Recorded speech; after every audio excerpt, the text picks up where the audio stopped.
Lakes are some of the most serene natural aquatic formations in the world. Despite varying greatly in shape and size, from small ponds barely capable of supporting a few aquatic plants and animals, to massive basins such as the Great Lakes, which form mini ecosystems teeming with life. Lakes are often formed by natural terrestrial processes such as glaciers, tectonic movement, and volcanic activity, resulting in depressions on the surface that eventually collect and store water.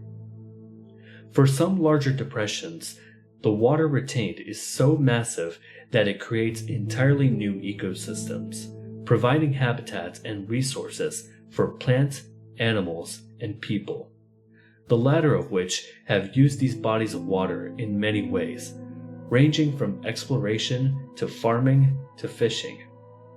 For those who reside in tribal communities, living near a lake is crucial, as it can provide most, if not all, the resources necessary for survival.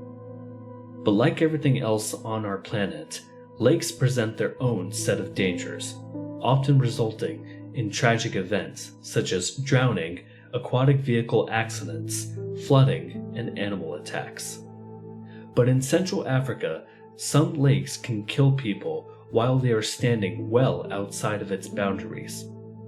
Imagine being outside, going about your day, when suddenly you lose consciousness and everything goes black. When you wake up, you find your surroundings make no noise and are completely devoid of life. This is the story of the Lake Nyos incident.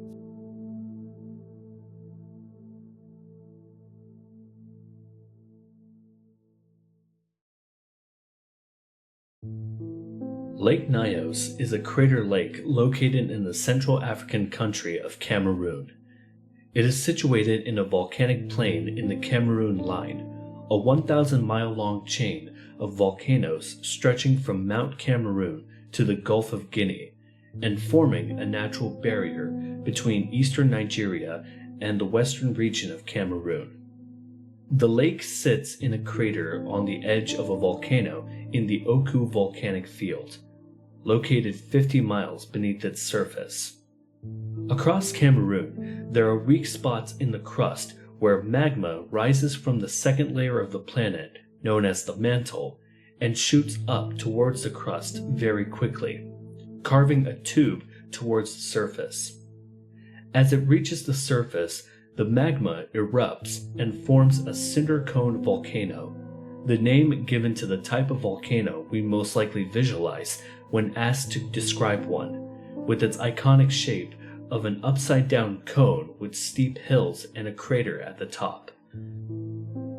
But if the magma hits wet rock as it rises, it explodes and creates a crater in the ground, where water eventually fills it up and creates a lake. For Lake Nyos, this crater is more officially known as a maar, a term used to describe broad volcanic craters that are caused by explosions that result from groundwater coming into contact with hot lava, an event called a phreatomagmatic eruption. This particular maar was believed to have formed around 400 years ago, despite the area being volcanically active for around 110 million years, when the South American and the African tectonic plates split.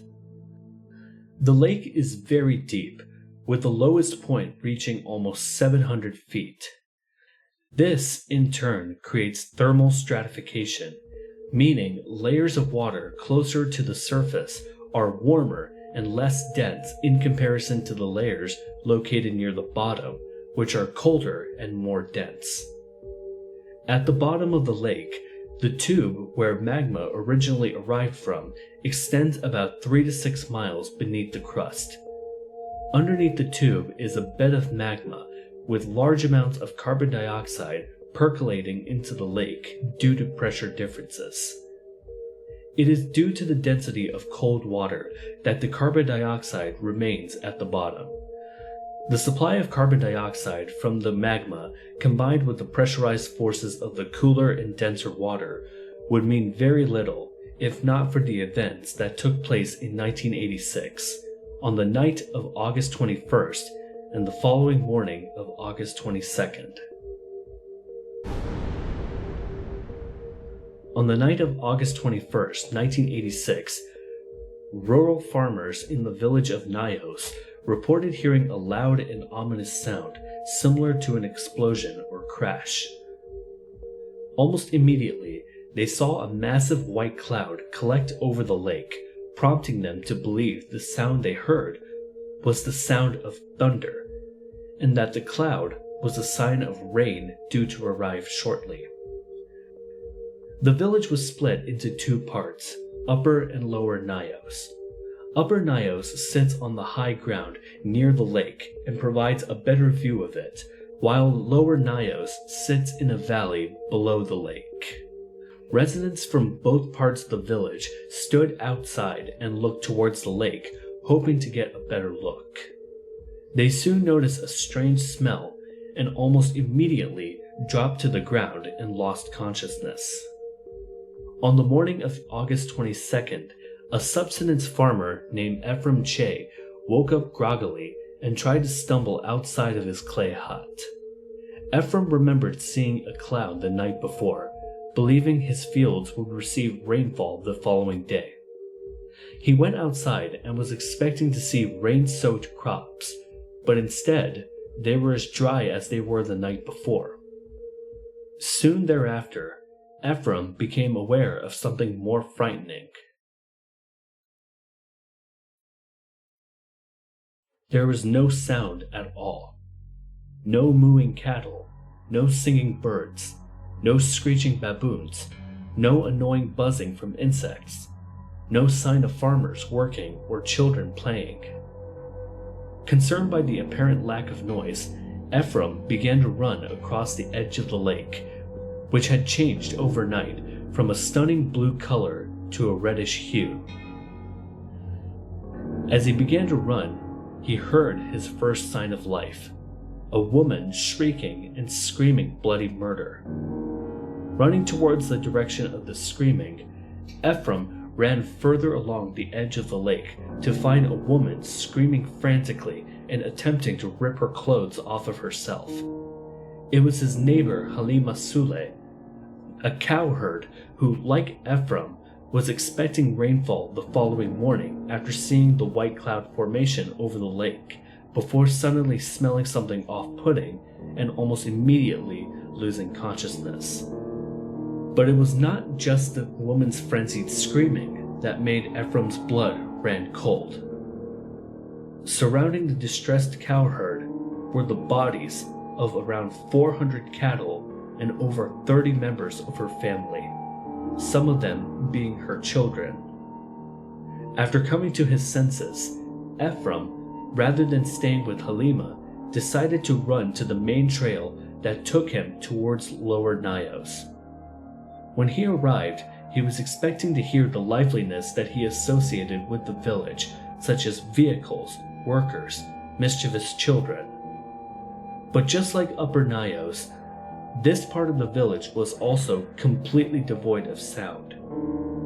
Ephraim broke down the doors of many huts only to find the same thing he saw with Halima. Families with their pets and livestock, all of whom had seemingly dropped dead with no indications of struggle. He continued to search houses until he ran into another survivor, Joseph Naquain. Instead of exchanging words, Ephraim and Joseph just stared at each other for an extended period of time, and both were thinking the same thing. What had happened, and why was everyone dead? At some point, Ephraim broke eye contact and decided to run in another direction towards some more houses. Joseph, on the other hand, hopped onto his motorcycle and traveled to the next village where most of his family resided, called Womb. Upon arriving at the village, Joseph attempted to explain the situation in Nyos, but it was no use as he was described by villagers as being completely incoherent, resulting in no one taking the matter seriously.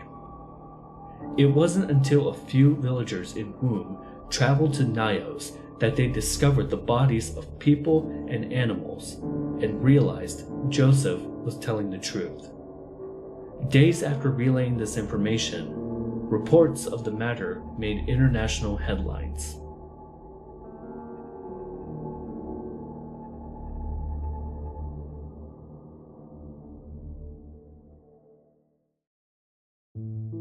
A few days after the Lake Nyos incident, the news made international headlines, and many scientists from around the world were sent to Cameroon to conduct research and solve the deadly mystery. Among those scientists were an American scientist named Joseph Devine and an Icelandic volcanologist named Haraldur Sigurdsson, who at the time was a professor at the University of Rhode Island. The pair wasted no time and began to work on their research, attempting to piece together the events leading up to the tragedy. At some point during their experiments, Devine and Sigurdsson collected some water samples in vials and tightly placed a cap on top. Sometime later, the caps popped off and the vials broke. The two scientists knew almost immediately this was a result of carbon dioxide, which was heavily prevalent in Lake Nyos. For many scientists, this would be exciting news, but for Devine and Sigurdsson, it was a 2-year-long wait for confirmation of results of another previously conducted experiment, and unfortunately, it came with a heavy price. This was not the first time Devine and Sigurdsson traveled to Cameroon. The pair had previously traveled to this Central African nation 2 years before to investigate an almost identical disaster that occurred 100 kilometers southeast of Lake Nyos. The location was Lake Manoon, a crater lake that also sits on the Oku volcanic plain. The events that took place on August 15, 1984 were nearly identical to what happened at Lake Nyos. At 11:30 p.m., witnesses in the village of Jindun heard a loud sound coming from near the lake and noticed a strange cloud forming over it. Before they could make any sense of what happened, they lost consciousness and fell to the ground. By 10:30 of the next morning, 37 people were dead. Despite the relatively smaller death toll, the Cameroonian government believed the carnage was the result of one of two possibilities.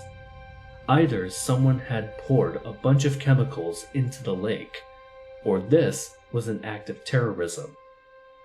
Traditional villagers believed that evil spirits arose from the lake and attacked the villagers by taking the form of bursts of gas from the lake. Due to the lack of scientific resources, it is not unreasonable for rural farmers to believe such legends. Ephraim Che was told a story by his grandfather who claimed that a long time ago, villagers in Nyos wanted to cross from one side of the lake to another. Their leader magically parted the lake in half, creating a path for villagers.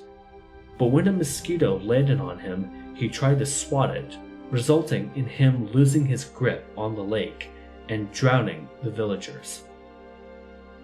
It is said that the ghosts of the villagers, along with evil spirits, were responsible for the incidents at both lakes.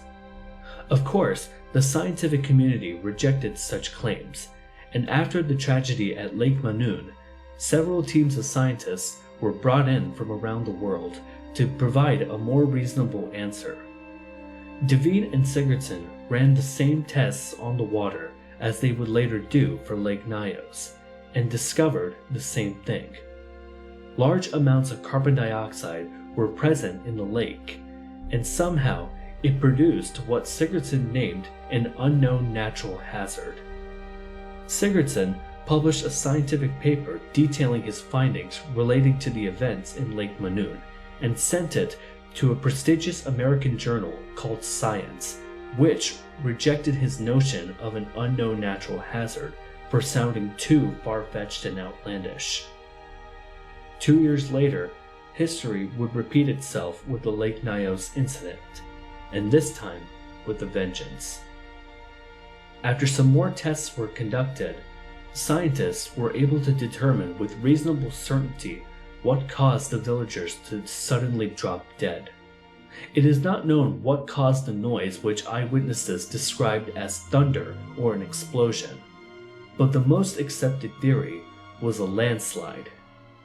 In the case of Lake Nyos, the force at which the landslide hit the water caused the carbon dioxide at the bottom of the lake to suddenly erupt, creating a gas cloud that shot into the atmosphere at 100 kilometers per hour. The cloud contained 100 to 300,000 tons of carbon dioxide, though some sources indicate the measurement to be 1.6 million tons. Because the carbon dioxide is heavier than the surrounding air, it sank towards the villages that were within 25 kilometers of the lake. The gas dispersed oxygen and immediately choked almost all living things to death. Those who resided in Upper Nyos had a relatively better chance of survival than those living in the valley, though this would not have mattered if they had breathed in enough carbon dioxide. Survivors like Ephraim, Halima, and Joseph simply had luck on their side. All in all, the Lake Nyos incident claimed the lives of between 1,700 and 1,800 people, about 3,500 livestock, and countless small animals like birds, monkeys, and insects. Joseph Nequain's testimony revealed that no flies were surrounding the dead bodies because they too were dead. This natural event would be called a limnic eruption, and so far it has only occurred twice, both times in Cameroon at Lake Nyos and Lake Manoon. But it seems like this may not be the case for very long.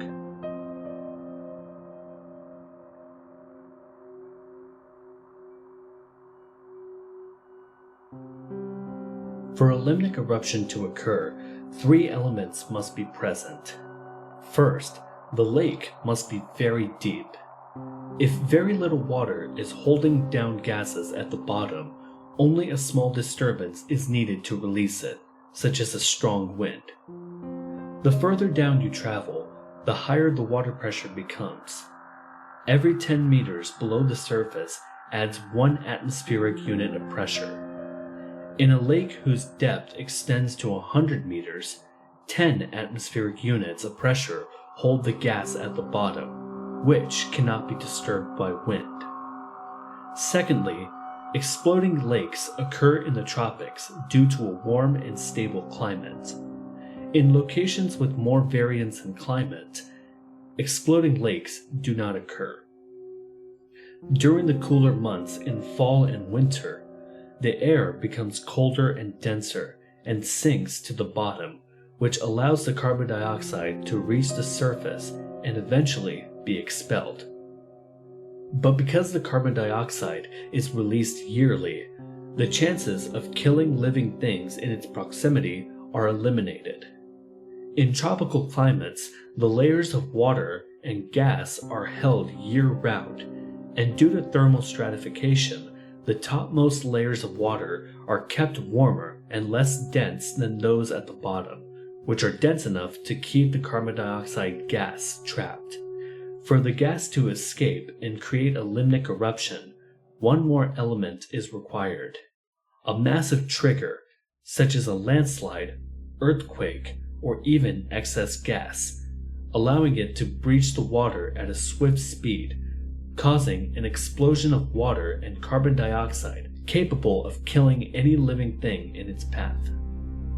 The probability of another limnic eruption occurring at either lake was high enough that engineers designed a series of pipes made for degassing the lakes. At Lake Manoon, 1 pipe was installed in 2003, and 2 more were installed in 2006. Scientists determined the lake to be nearly degassed to completion, so the threat of a limnic eruption occurring in this location is unlikely. Lake Nyos, on the other hand, is not nearly as safe. Despite having 3 pipes installed, 1 in 2001 and 2 in 2011, and being degassed to about 80% of its original concentration, the potential for another limnic eruption is still high. Additionally, Lake Nyos has a natural dam that is considered weak, and if this dam were to rupture, the upper 40 meters of the lake would create a huge flood that is capable of releasing pressure on the gas. If any living being manages to survive the effects of the flood, it may not be so lucky when it comes to oxygen displacement and the subsequent asphyxiation.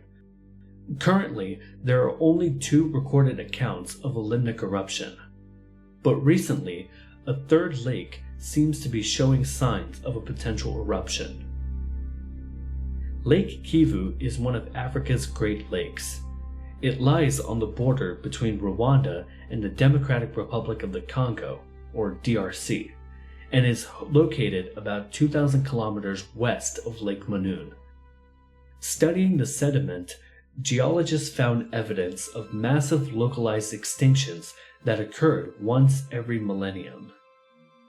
The cause of its lake overturns are unknown, but it is believed to be the result of either volcanic activity or climate changes. Whatever the cause may be, one thing is clear.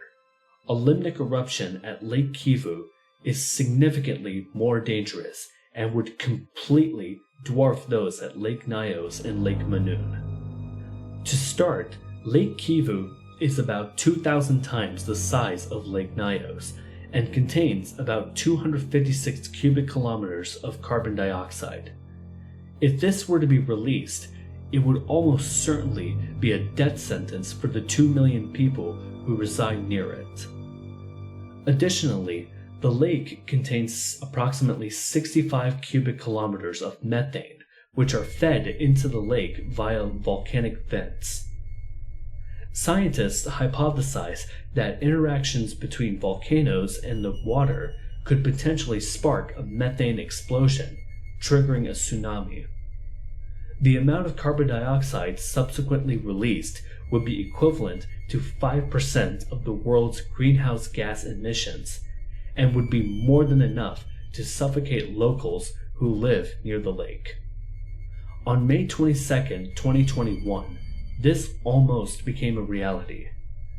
Near Lake Kivu, a volcano called Mount Nyiragongo erupted and lava began making its way towards the city of Goma in the DRC.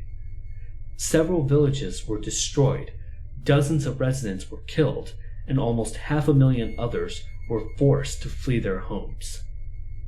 This eruption could have been capable of disturbing the waters and releasing carbon dioxide and methane, but somehow it didn't.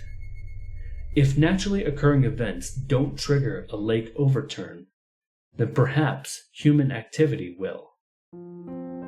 One of the most popular uses for methane is the generation of electricity by burning it as fuel. With a large amount of dissolved biogas under the surface, energy companies saw an opportunity to provide much-needed fuel and electricity to locals while simultaneously lowering the risk of a lake explosion. Extraction of gas was done on a small scale to run boilers at a brewery until 2004, when the Rwandan government sought out other parties to participate in the extraction of methane from the lake. In 2011, a Rwandan company called Kivuwatt, run by the UK-based energy company Contour Global, expanded its gas extraction operations. An offshore barge was created to extract and clean the gas, before pumping them to onshore gas engines which powered generators. Currently, the local grid is supplied with 26 megawatts of power, with hopes to increase that number to 100 megawatts. Unfortunately, this current speed of extraction is not enough to mitigate the risk of a lake overturn. Projections predict in 25 years the amount of methane removed from the lake bed will amount to less than 5%. The siphoning of these gases requires breaching several layers of water of varying temperatures, prompting considerable concern that this disturbance is enough to trigger a lake overturn and a potential gas explosion. Representatives of Kivuwat maintain their claims that workers follow strict safety protocols and that the water is being monitored daily. Should the worst-case scenario occur, there will be plenty of time to act.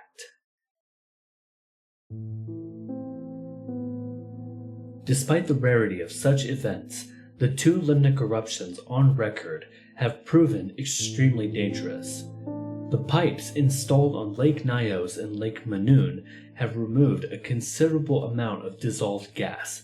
But should a powerful enough trigger occur, such as volcanic activity, an earthquake, or a landslide, there is no stopping the spread of the subsequent deadly gas cloud, and by the time residents understand what is going on, it would already be too late.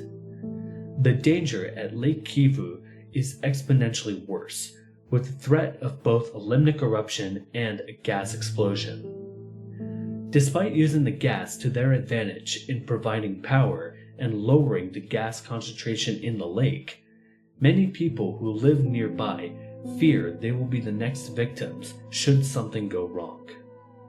Due to their locations being geologically active, complete elimination of the risk of future eruptions is almost impossible. For this reason alone, we can only rely on advanced around-the-clock monitoring and a whole lot of luck.